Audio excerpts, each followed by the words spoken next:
భావం బ్రతుకును పాటగా మలిచేది మనసున కదిలిన మృదునాదం కలవని దిక్కులు కలిపేది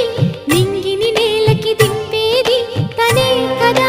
వారధి క్షణాలకే సారథి మనస్సనేది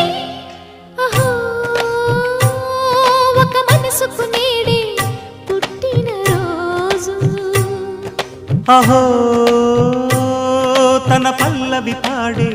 చల్లని రోజు